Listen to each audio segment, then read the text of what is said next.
It started with just one question. In less than 5 minutes, Jasmine Crockett exposed over $84,000 in fraudulent donations tied to George Santos on live national television. The hearing room turned ice cold. Santos laughed at first, until she plugged in a silver USB and brought a dead man's name back to life. What happened next forced the entire country to face a truth Congress had buried for years. How many more names have been erased to protect men like him? Stay with us. This is a story worth every second of your time. Capitol Room 241 felt like a pressure cooker seconds before detonation. Every red camera light was on, every seat filled. Reporters, aides, lawmakers, all holding their breath. Security stood rigid along the walls, eyes alert, hands close to their belts. This wasn't a hearing. It was an ambush wrapped in protocol. The tension in the air was thick, not from fear of violence, but from the certainty that someone's reputation, maybe someone's legacy, wouldn't survive the hour. George Santos sat in the witness chair like a man who thought charm could still save him. Perfectly groomed, navy suit crisp, smile sharp, but hollow. He scanned the room with a practiced arrogance, the kind worn by men who've lied so long they believe their own myths. But today, no lie would walk out unburned. Then Jasmine Crockett entered. She didn't need to speak. Her presence cracked through the silence like thunder. Eyes locked on Santos, her stride was slow, deliberate, each step saying, "You ran from the truth. I dragged it here." Once labeled too loud, too emotional, today she let silence speak for her. And Santos? He shifted, just slightly. But it was enough. The gavel came down like a gunshot.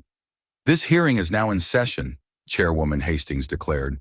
"We will address the misuse of campaign funds by former Congressman George Santos." The room froze. Jasmine didn't blink.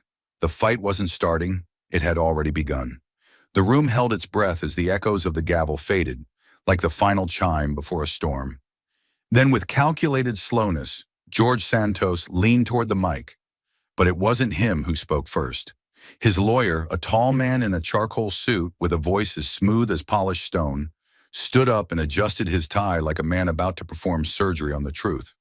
"Let the record show," he began, "that my client appears today not as a criminal, but as a victim of political persecution."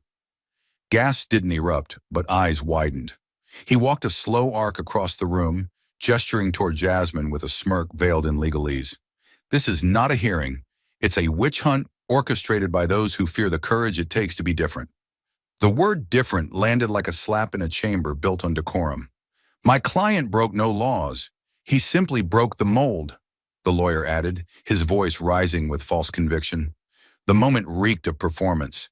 Every syllable dripped with the oily charm of a man paid to twist facts into lifelines. But Jasmine, she didn't flinch. She didn't even blink, because she had heard it all before. They always called it a witch hunt when the guilty feared fire. But Jasmine had no time for theatrics. She didn't come to argue with smoke. As the lawyer sat down, his satisfied grin still lingering in the air like cheap cologne, the room tilted ever so slightly toward silence. Every eye turned to Jasmine Crockett, not with expectation, but with tension, like the moment before a sniper exhales. She didn't move fast. She didn't make a show of anything. Her hand, steady as steel, reached across the desk and slid open a manila folder thicker than a Bible, labeled in sharp black ink. Santos, March 2022. Filings, no speech, no performance, just paper, truth, and precision. The metal clasp made a sharp snap, clean, deliberate, like the cocking of a rifle. She flipped a page, glanced once, and without looking up, spoke with a voice that didn't rise, didn't shake, only carried. "Mr. Santos," she said slowly, "do you recall who signed a donation of $8,400 to your campaign on March 17th, 2022? The question landed without force, but it hung, weighted, thick with meaning. It wasn't about the number. It wasn't even about the name. It was a scalpel wrapped in simplicity, offered without threat, yet undeniable in aim. Santos leaned back like a man amused by a schoolteacher's quiz. He smirked, eyes briefly darting to the cameras before locking back onto Jasmine. "Of course," he said, chuckling under his breath. "A devoted supporter, generous soul, a proud American who believed in what I stood for." He shrugged as if the matter were beneath him. "What more is there to say?" The lie rolled off his tongue like it had 100 times before. Practiced, polished, and utterly hollow. But for the first time, the room didn't laugh with him. No aide smiled, no reporter typed. They all watched Jasmine, who hadn't blinked once. But Jasmine wasn't looking for a confession. She came armed with something far more dangerous. Evidence. Her movements were quiet, deliberate. She reached into her briefcase, not with urgency, but with the calm precision of someone who already knew what the next 5 minutes would destroy. The room, moments earlier filled with murmurs and skepticism, grew still. Even the hum of the light seemed to fade. She pulled out a small silver USB drive. It gleamed under the recessed lighting like a surgical blade before an incision. It was unremarkable in size, slender, matte finished, no logo, no label. But in her hand, it felt heavier than any weapon. She held it for a moment, not for effect, but to let silence do what shouting never could. Then she stood, crossed to the main monitor setup at the front of the room, and without a word plugged the drive into the console. The screen blinked once, static and gray. Then it came to life. A digital spreadsheet appeared, projected in harsh fluorescent clarity. It was a list: donors, dates, amounts, transaction IDs, source banks. But this wasn't just campaign data. It was a graveyard in code. Jasmine walked back to her seat slowly, eyes never leaving the screen.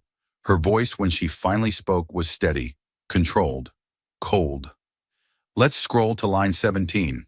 The assistant controlling the monitor obeyed. The cursor hovered over a highlighted row, then expanded to show the full detail. But arrogance dies hard, and sometimes it tries to laugh its way through the flames. The air in room 241 had become thick enough to feel. No one spoke. No one coughed. Even the cameras, still rolling, seemed to hold their breath. The pile of documents Jasmine laid bare, receipts, dates, numbers that didn't lie, had turned the hearing into something colder, more dangerous than a legal inquiry. It felt like the moment before a dam breaks. And right in that silence, Santos did what men like him always do when the walls begin to creak. He reached for the only weapon he had left: mockery. He leaned toward the mic, elbow resting lazily on the table, and let out a low, theatrical chuckle. It didn't land. No one else laughed. But that didn't stop him. His voice, though steadier than it should have been, carried the same slick confidence he had worn like a tailored suit since the beginning.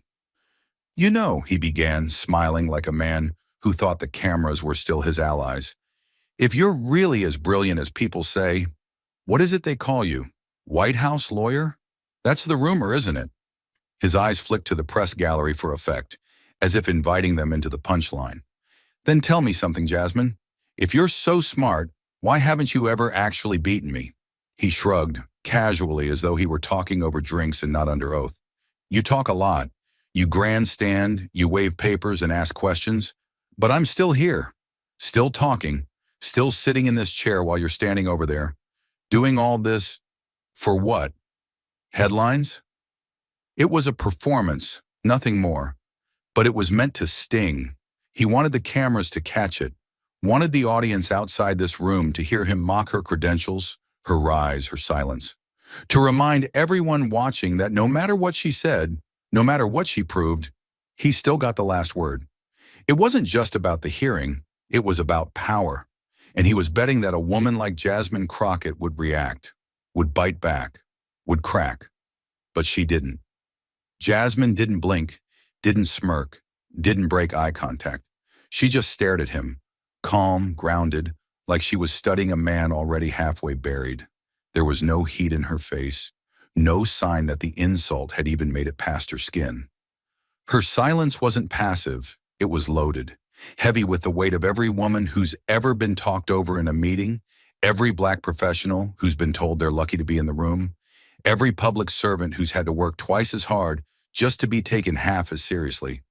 She didn't need to answer him. Because the evidence was her answer. And the look in her eyes said it plainly. You're not still here because you're winning.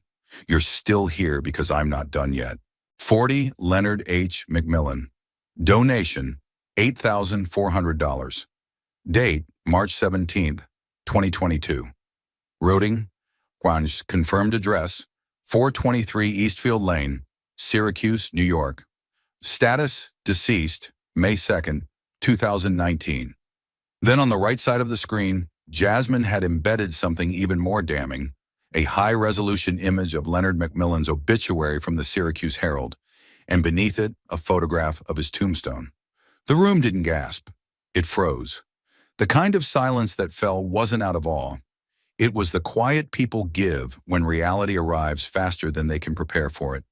A kind of collective stillness, as if everyone were afraid to even breathe in case it disrupted what they were witnessing. One journalist's pen slipped from her fingers. A junior staffer mouthed, "Jesus Christ." Even the chairwoman narrowed her eyes. Jasmine didn't react. She let the weight of the information settle before speaking again. Her eyes met Santos's. His smugness had not yet melted, but it cracked, just enough.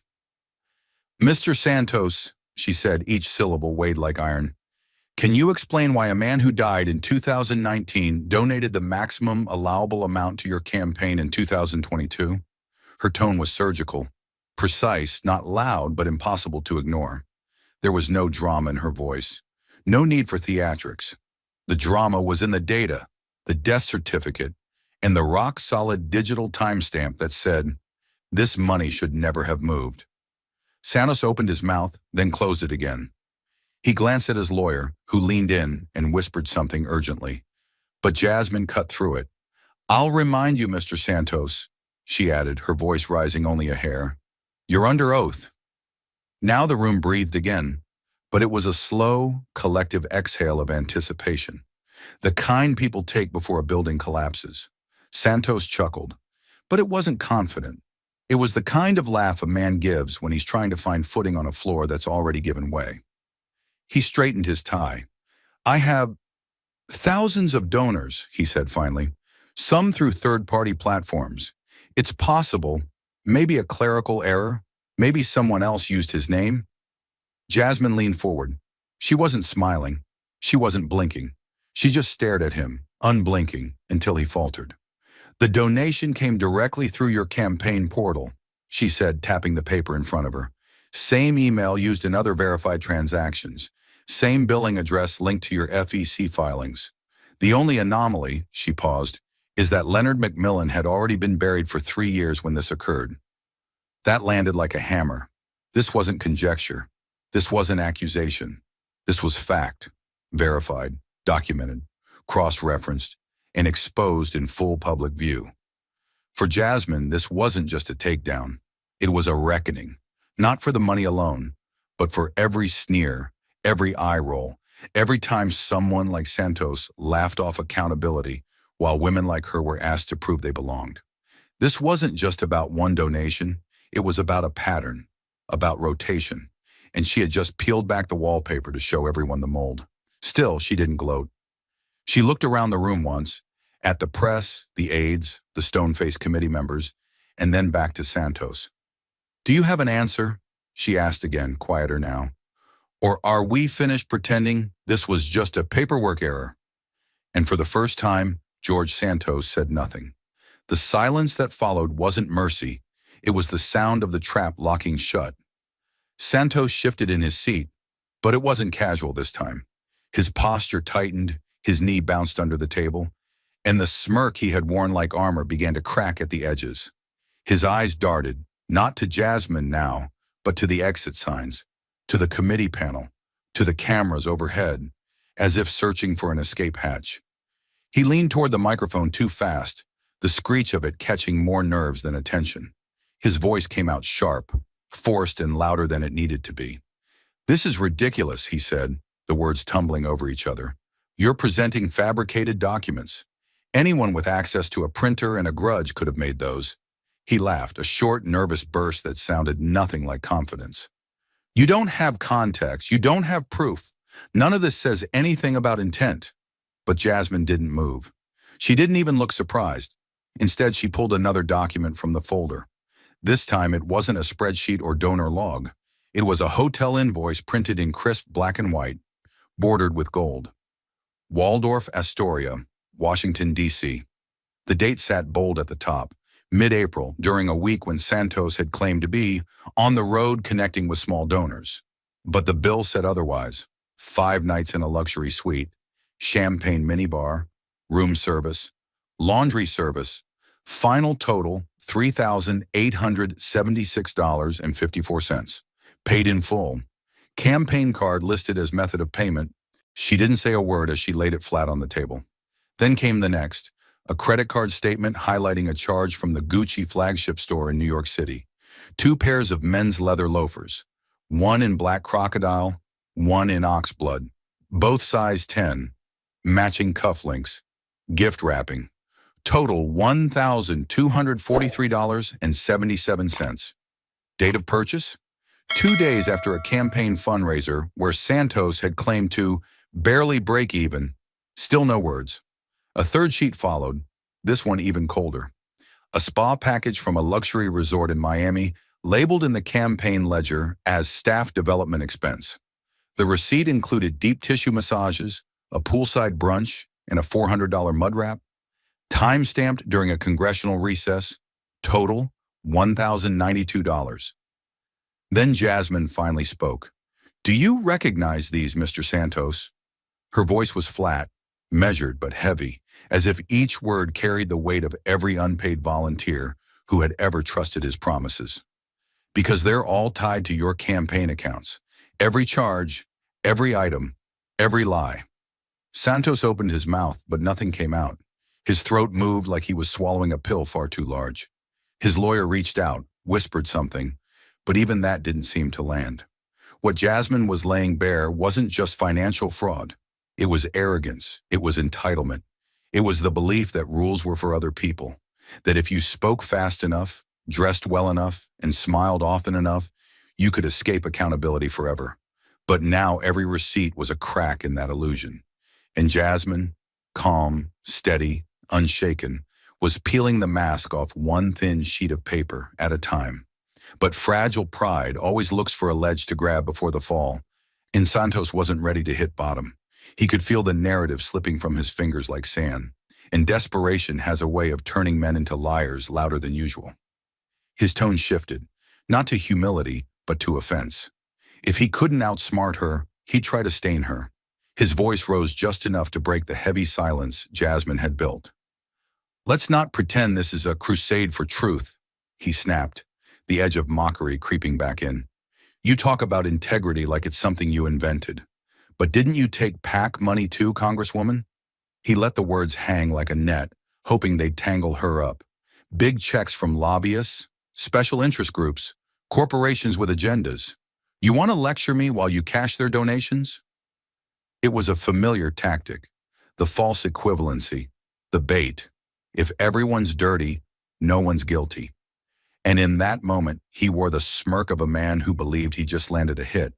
He even glanced sideways, waiting for the camera flash, as if he'd just scored the headline he needed to flip the story. Jasmine Crockett exposed as no better than Santos. But Jasmine didn't take the bait. She didn't defend. She didn't flinch. Instead, she leaned forward ever so slightly, and a slow, deliberate smile curled on her lips. Not to entertain, but to disarm. It was the smile of someone who knew the truth, and more importantly, had nothing to hide. When she spoke, her tone was measured and impossibly clear, like a bell rung in a quiet room. "Yes," she said plainly, "I have accepted PAC contributions. And every dollar I've received is listed in my public filings. Anyone with a computer and an internet connection can look it up in under 30 seconds. She let that truth settle. No rush, no spin. Then came the second part, slower, lower, with a weight that bent the room. "But you, Mr. Santos," she paused, her voice sharpening like the edge of a scalpel, "use the name of a dead man to pay for Botox." The room didn't gasp. They exhaled like someone had just broken a window in a burning house. Even the camera operators involuntarily jerked toward Santos, as if looking to capture the exact moment that truth punctured his last illusion. Botox, not as a joke, not as a jab, but as proof. Proof that while Jasmine had operated within the rules, transparent, accountable, Santos had crawled through loopholes and corpses to fund vanity. And that was the difference. Jasmine didn't just highlight corruption, she humanized it. She dragged it out of spreadsheets and tax codes and held it up to the light. This is what theft looks like. This is where the money went. Not to programs, not to policy, but to needles and skin cream paid for in someone else's name. Santos tried to open his mouth, but the words didn't come. His lips moved, but there was no sound. His lawyer leaned in, but even he seemed unsure of what defense was left. Because there are no good answers when the lie you live by has just been stripped bare, and the one exposing it never had to raise her voice. But sometimes paper isn't enough. Sometimes the truth has to speak for itself. Jasmine knew it.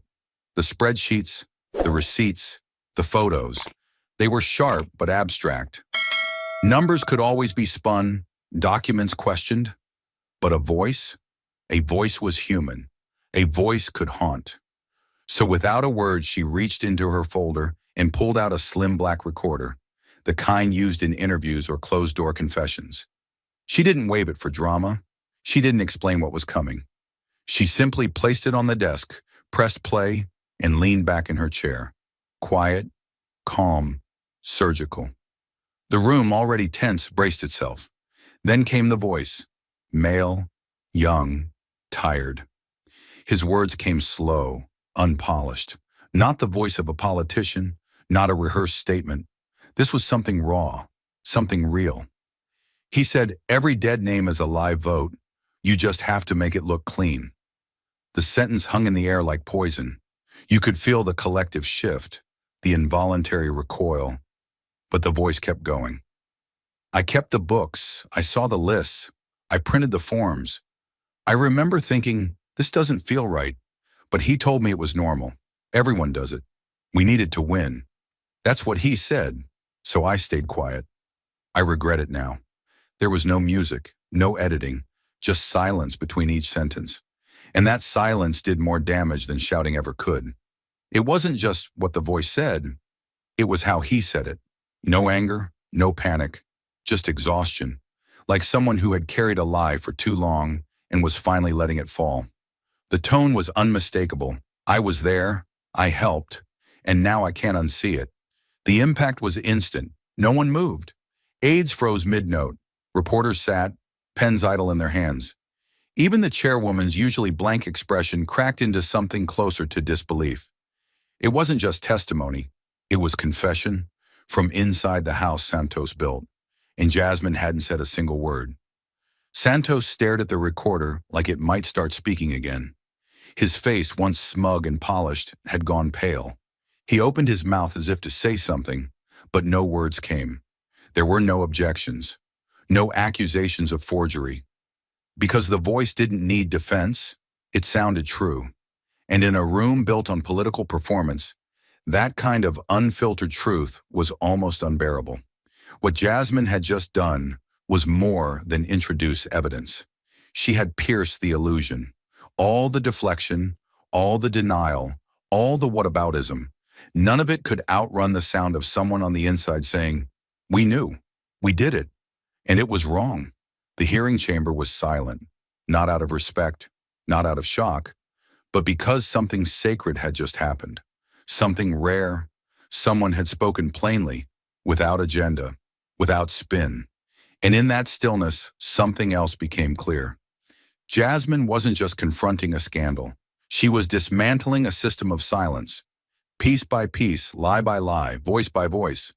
But even after the silence, after the voice of a broken staffer echoed through the room like a final breath, Jasmine wasn't done. She hadn't come just to expose numbers or even confessions. She came to put a face to the fraud, a soul to the theft. And now it was time to give the dead their voice back. She reached for a single envelope, off-white, worn at the corners, addressed in shaky handwriting. Not digital, not printed. Human. She held it with both hands, gently, like something sacred. Then she looked up, Not at Santos, not at the committee, but at the cameras, at the country watching. And only then did she begin to read. My name is Ellen McMillan. I'm the daughter of Leonard H. McMillan, a retired Army medic who served in Vietnam. My father died in 2019 after a long battle with Parkinson's and cancer, both linked to his service. He was a quiet man. He never asked for credit, never expected attention, but he believed in honor. He believed that your name meant something, even after you were gone. Jasmine's voice didn't waver. She read each word like it was carved in stone. Last week, I received a call from your committee. I was told that my father's name was used to donate $8,400 to George Santos's campaign. I was stunned. Then I was sick. Because that donation didn't come from us. We don't have that kind of money. And my father would never have given a cent to a man like that. Her eyes briefly scanned the chamber. Cold, unmoved. Santos sat stiff now. Not defiant, not arrogant, still. This isn't just about a number in a spreadsheet, Jasmine continued. This is about dignity, about what it means when a man gives his life to this country, and then, after death, is used like a prop by someone who never earned his trust, his sacrifice, or his name. Then came the line that broke the room in two. My father was a veteran, a husband, a man of principle. The fact that his name was stolen, desecrated, and used to serve a liar is the greatest insult I have ever witnessed. He deserved better. We all do. Jasmine closed the letter slowly. She didn't fold it. She didn't slam it down. She set it on the table like a flag being lowered at half-mast. Her fingers lingered on it for just a second longer, and then she looked across the table, directly into Santos's eyes. This time, he didn't look back. The man who had smirked, laughed, and deflected for hours suddenly seemed very small. His chin dropped, shoulders slumped inward. His hands, once animated, now clasped tightly together as if gripping something invisible. His story, maybe. His defense. But there was nothing left to hold. He didn't speak, didn't interrupt.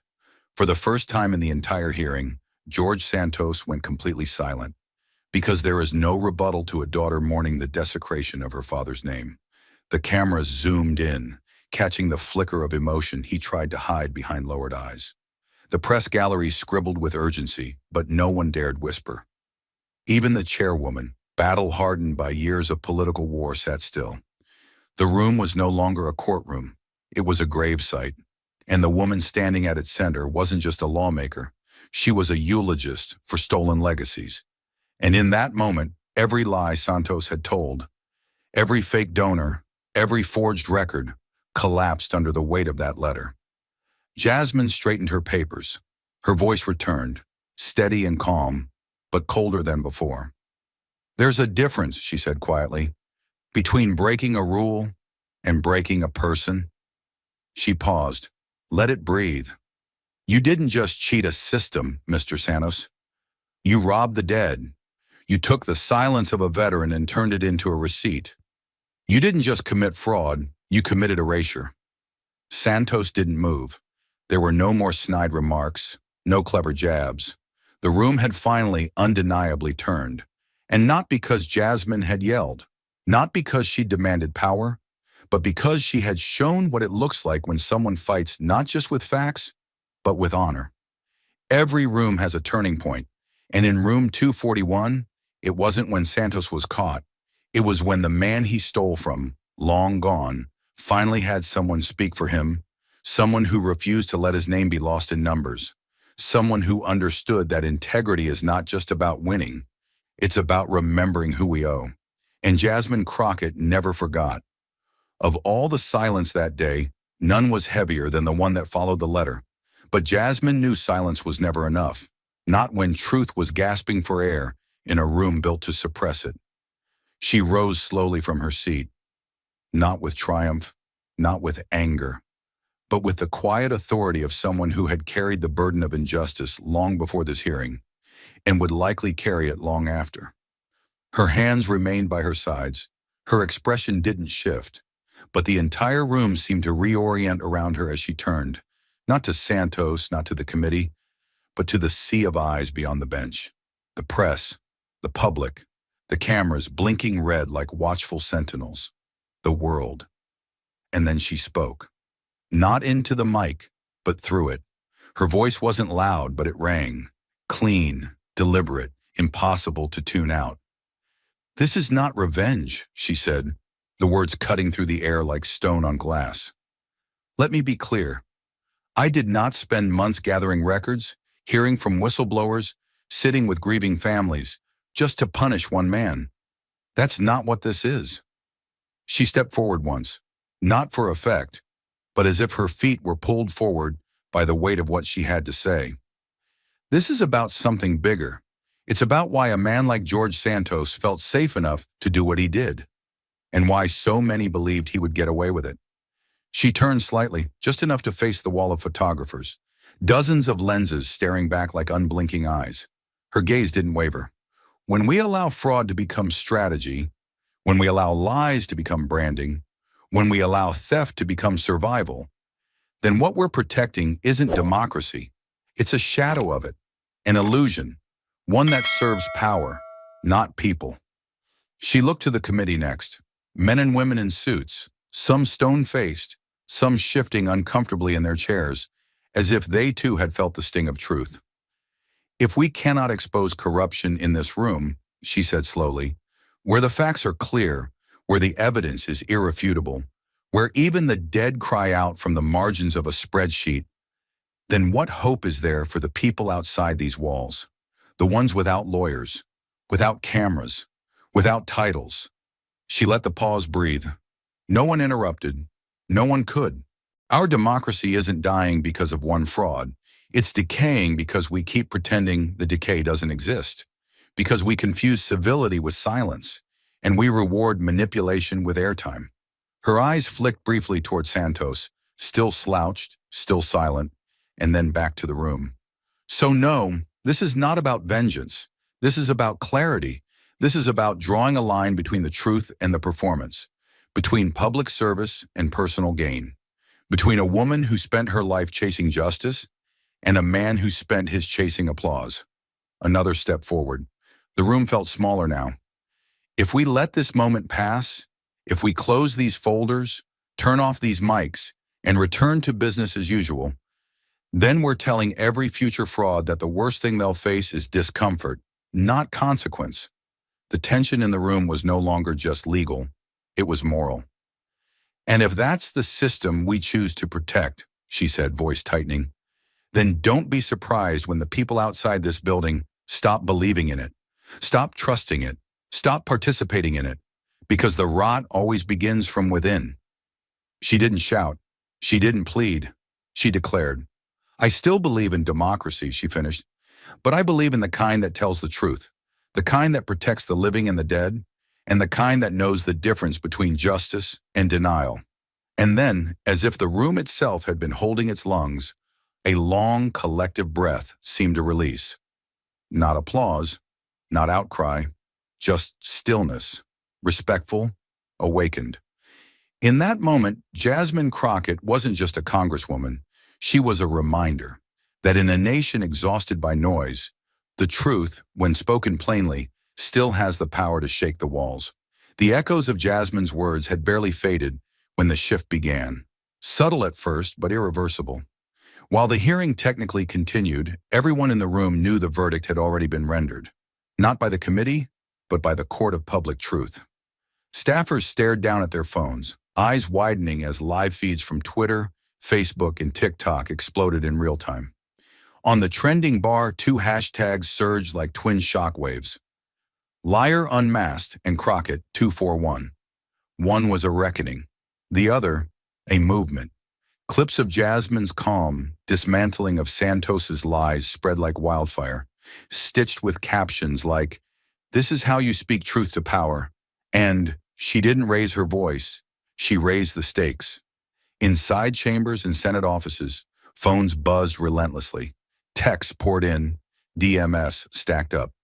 Not just from activists or the press, but from ordinary people, teachers, veterans, young voters, even disillusioned cynics who had long stopped believing anyone in government could still stand for something real. Jasmine's words weren't just heard, they were felt. And they weren't just about Santos. They were about a system that had allowed him to exist. Back in room 241, the temperature had changed. A quiet tension filled the space, as if everyone was waiting for someone to move. But no one dared. Jasmine had taken her seat again, still composed, still unshaken. But the air around her now felt different. She no longer looked like a lone figure standing against the tide. She was the tide. One of the senior representatives on the oversight committee leaned slightly toward his colleague and whispered, barely audible, "She just did what no one in our party had the guts to do." His words weren't bitter. They were reverent, resigned even, as though watching someone else live out the conviction he once hoped he had. The colleague beside him gave the smallest nod, their eyes still fixed on Jasmine. And across the room, Santos sat frozen, no longer leaning, no longer smirking, just still. His eyes locked on the empty space in front of him, jaw clenched.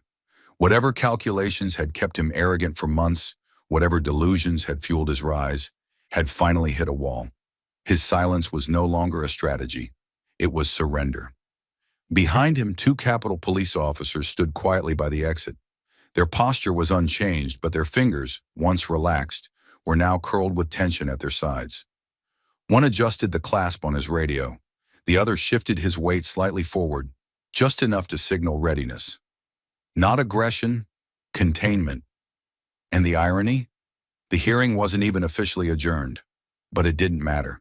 The tide had turned, and everyone in the room could feel it pressing against their ribs. This was no longer about procedures. It was about perception. And perception had already become reality. In the hallway outside, reporters had begun rehearsing their closing stand-ups. Congresswoman Jasmine Crockett just redefined the word oversight and possibly the balance of power. Today's hearing will be remembered not for what was asked, but for what was exposed. The fallout from room 241 could shift the needle in both parties and possibly open a door no one can close again. Jasmine hadn't intended to launch a movement. She intended to tell the truth. But when truth is spoken clearly, in a room designed to muffle it, it does something dangerous. It spreads. Inside the chamber, the tension was not just political. It was spiritual. A reckoning had taken place. Not the dramatic kind with shouting and gavel pounding, but the kind that lingers in people's bones. The kind they carry home. The kind that rewires how they see power. George Santos didn't raise his eyes, because the world no longer needed to hear from him. They had already heard from someone who mattered. And like all storms, even this one had to end. Not with thunder, but with the stillness left in its wake. The gavel came down, not in triumph, but in closure. 3 hard knocks against wood. "This hearing is adjourned," the chairwoman said flatly. No one moved. No one exhaled. The room felt frozen in amber, like history had happened, and everyone present knew it, but didn't know how to re-enter the present moment.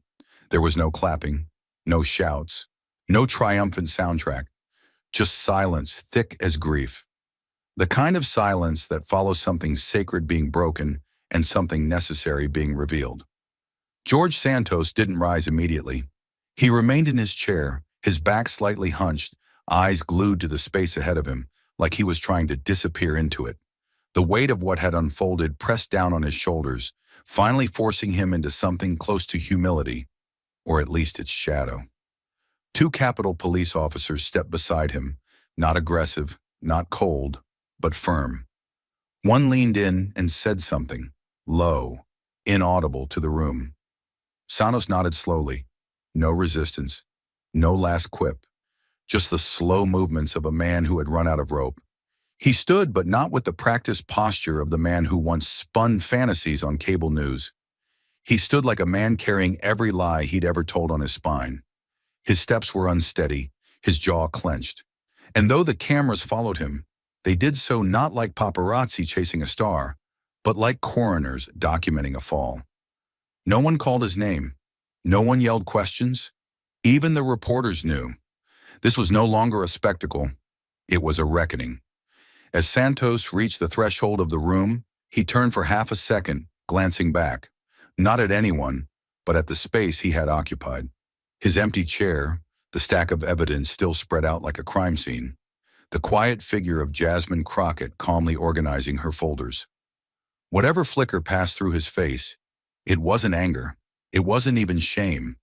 It was the look of a man who finally realized that power doesn't protect you when the truth stands taller than the lies you built it on.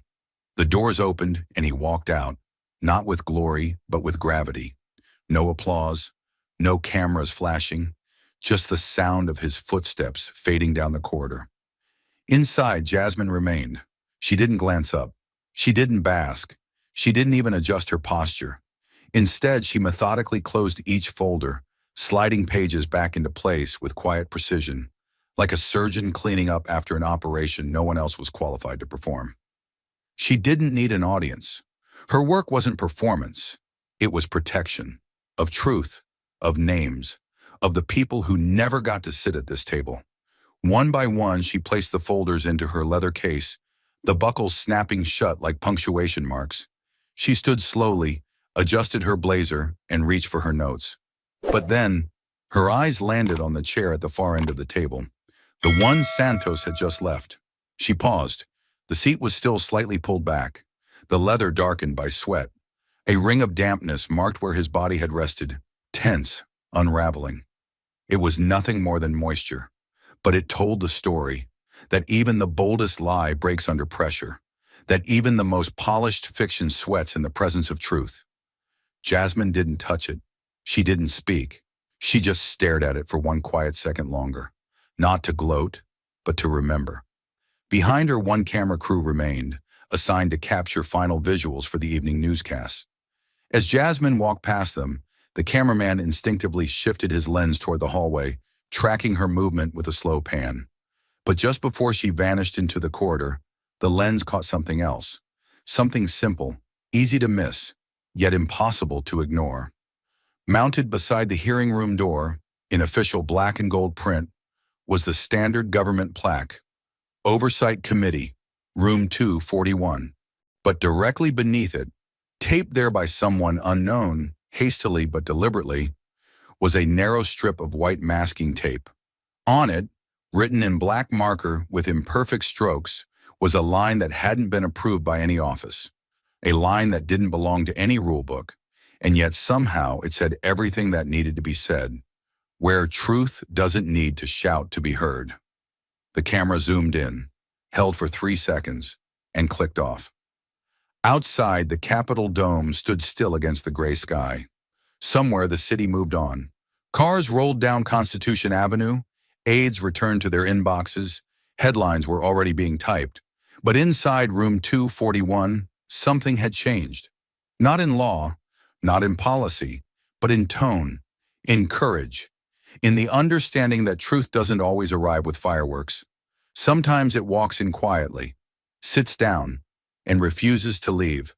And when it's done, it leaves behind a silence that even liars can't speak through. The gavel fell like a final heartbeat, but the silence it left behind didn't linger for long. Because while the hearing ended in Room 241, the tremor it unleashed began to spread, relentless, unstoppable, and unlike anything the Hill had seen in years. It started in whispers. Capitol staffers outside the chamber frantically texted updates to their bosses. "You need to see what just happened." Within minutes, entire newsrooms paused their pre-scripted rundowns and pivoted in real time. Producers yelled across control rooms. Senior anchors ripped out earpieces mid-broadcast to get the raw footage from Room 241. One clip, a 47-second video of Jasmine reading Ellen McMillan's letter, was uploaded by a freelance photographer at 5:17 p.m. By 5:32, it had 1.2 million views. By 6:45, it had reached 10 million. The hashtags began to rise like sirens. Number CROCKET241, a symbol of reckoning. Liar unmasked, a digital headstone for Santos's career. Commentators were caught off guard, not by the content, but by the tone. Jasmine hadn't grandstanded. She hadn't shouted. She had simply told the truth. And in a political climate addicted to volume, her restraint hit harder than rage ever could. TikTok was a firestorm. Young creators filmed stitched reactions of themselves watching the clip and then falling into stunned silence. Some cried. One teacher wrote, "I watched her do what I've wanted someone to do my whole adult life. Hold the powerful accountable, calmly, with receipts." On Reddit, a comment floated to the top with 45,000 upvotes in 3 hours. She didn't go viral, she went vital. Late-night writers rushed to rewrite their openings. Cable hosts abandoned interviews to run back-to-back clips. Trevor Noah's old production team, now running a satirical political YouTube show, called it the most devastating silence in government since Nixon. Even Fox News was split. One host fumed about performance politics, while another admitted live, "You don't have to agree with her, but you can't deny she brought facts and fire." But in the marble halls of Congress, the reaction was colder, quieter, more dangerous. Behind closed doors, leadership meetings grew tense. Senate chiefs whispered of optics disasters. Some worried aloud, "She's uncontainable now." Donor coalitions sent veiled warnings. Think tanks floated op-eds accusing her of emotional manipulation. But no one could deny the truth. Jasmine Crockett had crossed a line they all saw, but none dared acknowledge. She had pierced the veil. She had made power feel vulnerable. In her office, Jasmine sat alone. The world outside her door was roaring, but inside there was only stillness. Her folders were neatly closed. Her inbox buzzed endlessly on her monitor, unread. Her phone flashed with missed calls from news outlets, activists, colleagues, even a senator who once called her overly idealistic. She didn't move. Her hands rested on the desk, fingers lightly touching. She wasn't paralyzed. She wasn't savoring the moment. She was simply breathing. Because what she had done in room 241 wasn't theater. It was war. A war of memory, of principle, of names and signatures and receipts printed in the shadow of institutions built to forget. Her chief of staff, Dana, finally knocked and pushed the door open halfway. She looked like someone who had just run 3 floors without blinking. "They all want you," Dana said, holding up the phone. "Tapper, Reed, PBS, Colbert's people emailed. TikTok influencers are making remix videos of your closing lines. There's already a petition to rename Room 241. Jasmine didn't flinch. She didn't smile. Dana walked in, lowered her voice. "Jessa, they're not just calling you brave. They're calling you the last adult in the room." Jasmine looked at her hands. Then quietly, "I didn't do this to be a symbol. I did it because no one else would say his name." Dana's voice softened. "And you did. So now the world's listening." Jasmine finally stood, straightened her blazer. Her eyes met Dana's. "Call Tapper. I'll do PBS after. No Colbert yet. I'm not ready to be the punchline of a broken country." Dana gave a breath of relief. "You got it." As Dana stepped out, Jasmine walked to the window. The Capitol dome gleamed beneath the setting sun. But it didn't look noble. It looked heavy. She saw the reflection of herself in the glass.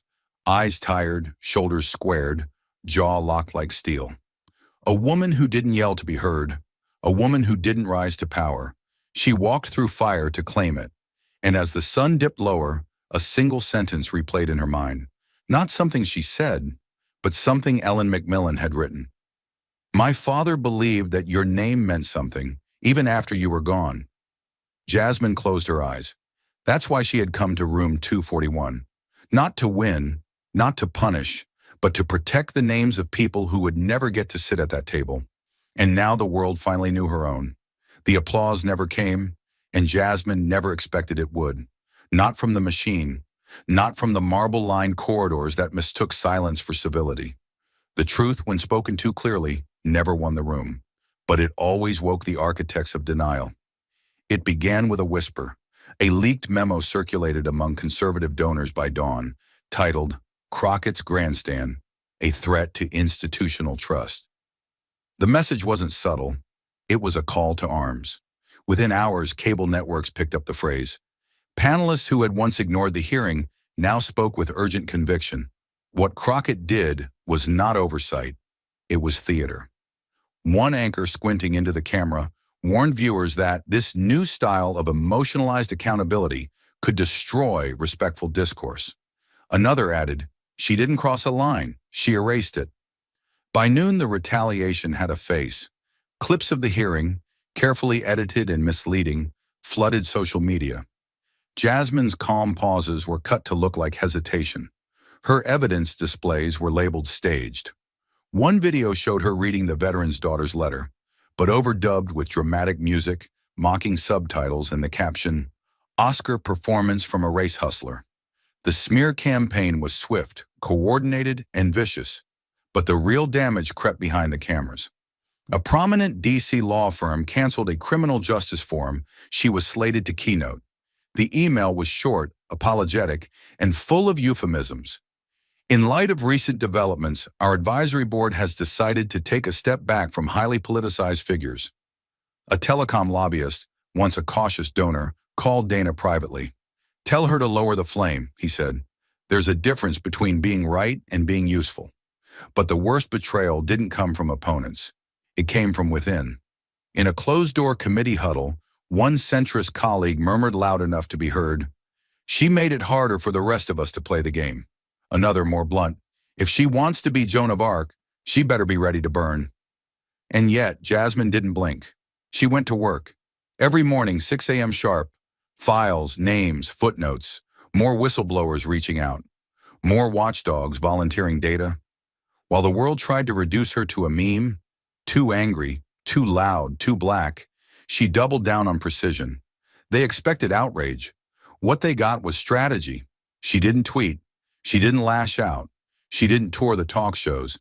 Instead, she quietly requested transcripts from 4 past hearings, 3 involving misused PACs, 1 with a mysteriously buried audit report from 2019.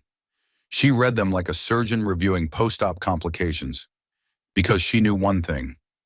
If they were going to punish her for lifting the curtain, she might as well tear down the entire stage. And then, 3 days later, it arrived. A plain envelope, no postage, no return address. Left on the floor just outside her office before sunrise.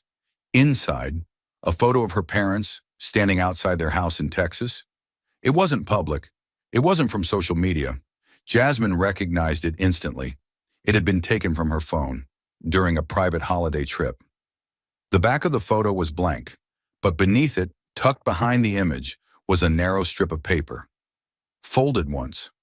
On it, typed in bold courier font, were just 2 things: a date, an address, no threat, no words, just a message. "We're watching." Dana found it first. She froze. "We need to call security," she said. Jasmine stared at the paper for a long time. Not in fear, not in panic, in something colder, cleaner. "No," she said. "That's what they want. They want noise. They want chaos. They want me reactive." Dana stepped closer. "Then what do we do?" Jasmine slowly folded the paper, slipped it into a manila envelope, and wrote on it with a Sharpie, "Confession 1." She looked up. "We don't flinch," she said. "We document, and then we keep going." Because what her enemies didn't understand was that Jasmine Crockett didn't come to Congress to be liked. She didn't come to perform. She came to account. And when the system blinked, she stared right back. It was well past midnight. Washington had gone to sleep, or at least pretended to. The traffic lights blinked red over empty intersections. Lobbyists had retreated to their cocktail bars. Reporters were finally off air, writing their next headlines or erasing them, depending on how the wind blew. The city was silent, but inside the Capitol, room 241 was still awake. Jasmine Crockett walked its halls alone.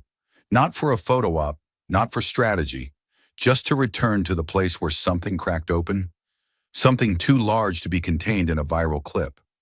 Her heels echoed softly against the marble floors. The lights had dimmed for energy saving, casting long shadows across the corridor.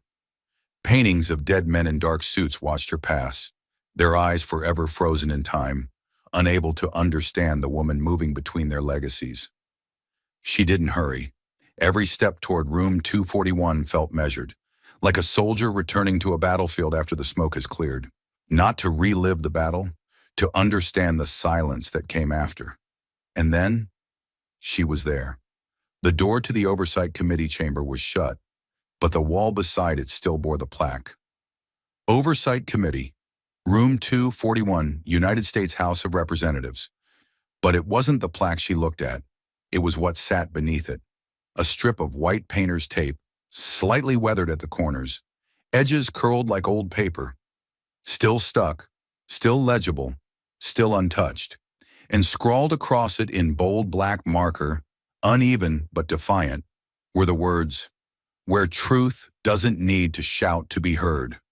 She stood there for a moment, then another, not reading it, but feeling it, like it had been carved not into the wall, but into her chest. Behind her came footsteps, slow, measured, familiar. "Still can't sleep either?" came a voice, dry and gravelly. She turned and found Representative Walter Carter walking toward her. Navy blue suit, slightly wrinkled. No tie.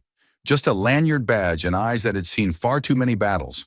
Not on a screen, but in jungles that never made it into textbooks. He was old school, a war vet, the kind of man who used to believe politics was about honor before realizing Washington had a different definition. "I'm surprised you're still here," Jasmine said softly. Carter shrugged. "Capitol's quieter after midnight. That's when you hear the building breathe." He joined her by the plaque and looked at the tape. "You know who wrote that?" he asked. "I don't," she said. "Ellis," he said with a nod. "Custodian. Been here longer than half the people whose names are on those office doors. Said he watched your hearing from a tablet on the janitor's bench outside. When it was over, he walked in, cleaned the floors, and left that behind." Jasmine stared at the words again. Something in her chest ached, not from pain, but from recognition. Carter continued. "He didn't tell anyone. Didn't ask permission. Hell, didn't even spell check. But he said he had to leave something. Because what happened in that room?" He paused.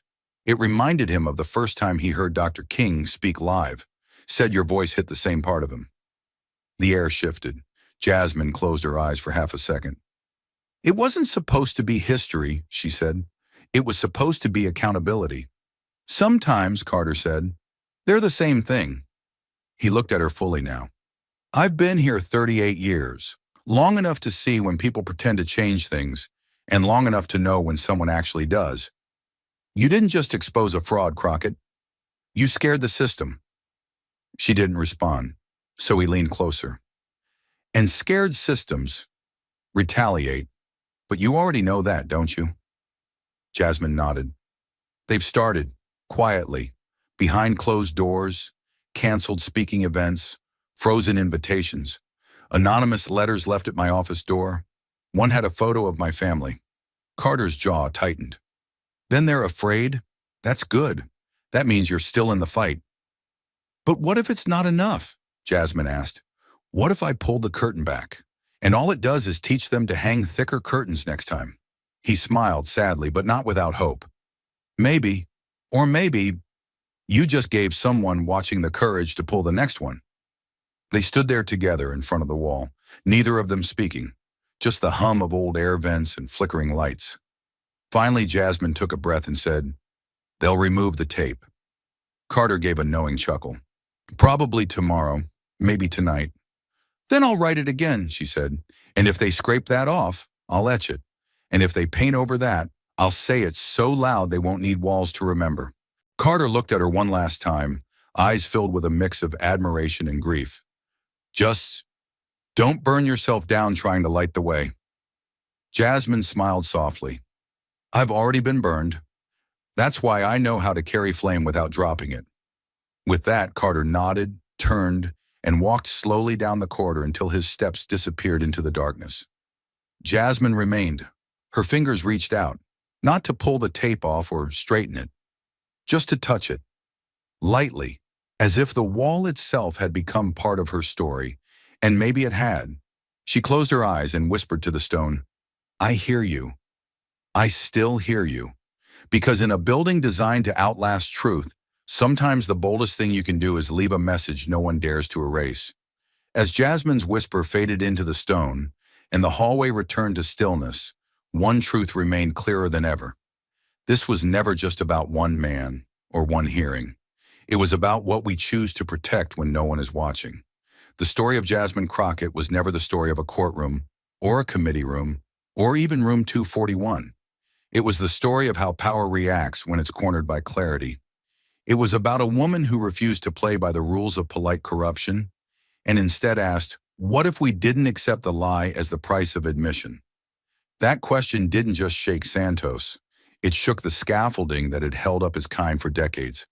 Because when someone like Jasmine stands up with nothing but facts, memory, and a voice that doesn't flinch, the system doesn't just hear her, it feels threatened by her.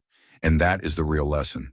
That the truth doesn't just reveal injustice, it exposes who's benefiting from it. But there's a darker layer, one that doesn't make the newsreels or the viral cuts. It's this. People like Jasmine are not just resisted, they're punished. Not with chains or gags, but with silence, sabotage, and exile. When you embarrass power, it doesn't strike back with thunder. It whispers behind your back. It pulls funding. It cancels panels. It calls you divisive while inviting the fraud back to the table. Jasmine wasn't lifted on shoulders after that hearing. She walked out alone. Not because she was wrong, but because she was right too soon for their comfort. And that's the human cost of telling the truth in a room full of people who've made peace with distortion. There's a cruel irony at play. George Santos told lies so big, so reckless, they became armor. And Jasmine told a truth so careful, so restrained, it became a threat. That is the imbalance that haunts our institutions. We reward audacity even when it's hollow. We punish integrity, especially when it's sharp. But every generation needs someone who walks into the lion's den without a sword, only receipts, and says, I'm not here to play chess with your lies. I'm here to flip the board. Jasmine flipped the board, and in doing so, she reminded us of something most people forget. Justice isn't loud, it's relentless. The lesson isn't just political, it's personal. How many of us have stayed silent in rooms where lies were dressed in suits? How many times have we chosen safety over honesty, knowing the cost of speaking might be our seat at the table? Jasmine didn't just choose to speak, she chose to be heard, even if it meant never being invited back. That is courage, not in theory, in practice. And it's a courage that demands something from the rest of us, to decide whether we clap from the sidelines or carry the torch forward when the lights fade. There's a young woman somewhere watching Jasmine and thinking, if they tried to erase her and failed, maybe I don't have to shrink. There's a tired father working a night shift who sees her and thinks, maybe truth isn't just for the rich and the safe anymore. That ripple, that quiet, defiant belief that truth can still mean something, is the lesson Jasmine left behind. And no committee can redact that. No smear campaign can delete it. Because once truth has a name and a face and a voice, it's no longer abstract. It's contagious. But perhaps the most haunting truth is this. Jasmine didn't win that day by defeating Santos. She won by revealing that he was never the disease. He was a symptom.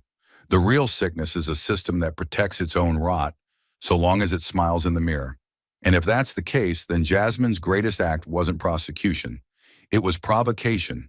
She provoked a country to ask, how many more are hiding behind the rules they wrote? So here's what we take with us. We learn that silence may be safe, but it is never sacred.